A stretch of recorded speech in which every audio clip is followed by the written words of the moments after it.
If I can go to you, Glenn Kirshner, that statement by Damian Williams was short, but it was powerful and it was scathing. He said this is corruption at a shocking level, that he sold his office to the highest bidder. I wonder what you make of that string of comments you heard from people who were involved in this prosecution. You know, Chris, I think that's exactly right. When we elect people, whether it's to go to our local city council, to be our mayor, our governor, to go to Washington, to be a representative or a senator, right up to the president, it's such an obscenity, right? It does such violence, figuratively speaking, to what our elected officials should be doing. They should be doing the work of the American people, the work of the people who voted them into office because the people trusted them.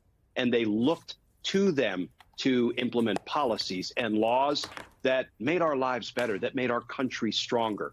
And instead, you have Bob Menendez, who was obviously in it for himself, taking bribes, gold bars. And, when I was watching the trial unfold and the reporting, some of the evidence was so sharply incriminating and, frankly, viscerally appealing. When you find hundreds of thousands of dollars in a senator's home hidden away in various locations, you have gold bars throughout his home, and he might try to blame it on his wife, but there was evidence introduced that he, Bob Menendez, was Googling things like the value of gold bars. And I think it's an added obscenity that he tried to blame his wife, push it off on her, and his wife, Nadine Menendez, will be facing a trial in the future on similar charges. So, I think U.S. Attorney Williams was exactly right to highlight, just how damaging this is to the public trust and to our government. And I hope he gets the sentence that he so richly deserves, because that's the only way to deter others from going down the same self-enriching criminal path that somebody like Bob Menendez chose to go down. And I want to talk in a little bit about Nadine Menendez, but we did just get a statement from Governor Phil Murphy. He is the governor of New Jersey, the state that Bob Menendez represents. And he wrote, today's verdict finding Senator Bob Menendez guilty on 16 counts demonstrates the senator broke the law, violated the trust of constituents, and betrayed his oath of office.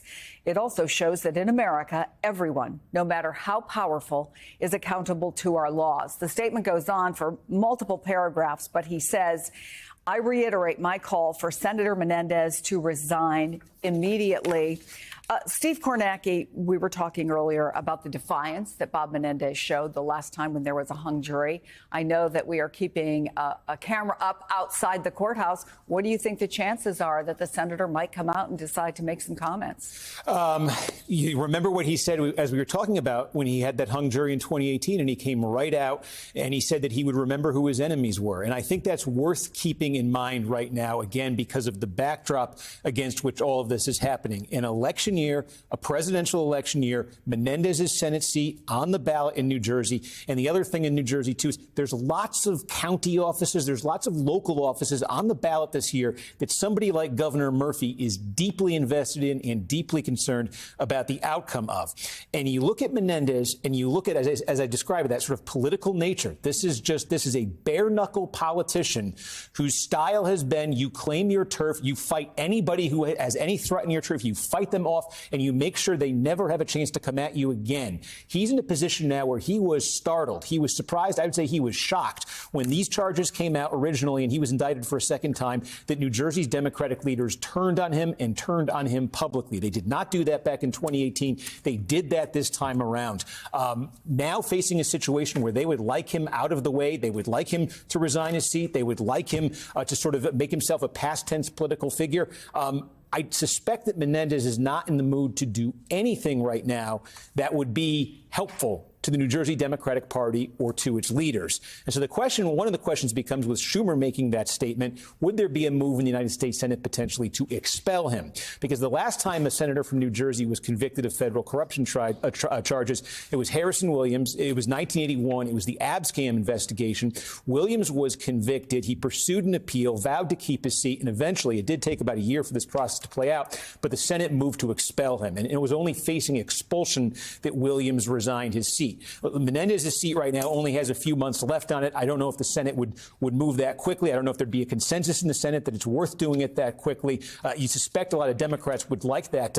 And again, as I said, Menendez has been making this, it's more than a threat. He has filed. He has filed to put his name on the ballot in New Jersey in the general election as an independent Senate candidate. That does not mean that he has much of a chance or really any of a chance of winning, but could Menendez siphon 5% of the vote? 10% of the vote as an independent candidate in the Senate election? Could his presence draw people away from the Democratic Party just because of his long-term association with the Democratic Party? These are things that have Democrats worried in New Jersey. They're not quite worried about the actual Senate seat yet. It's been 52 years since a Republican won a Senate election in New Jersey, but things are volatile right now. They like Bob Menendez to go quietly, and everything about Bob Menendez that we know from 45 years in politics is that's not in his nature.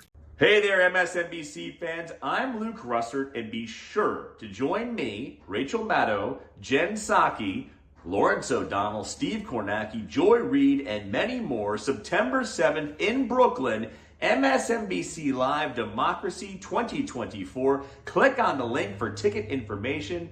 We will see you there.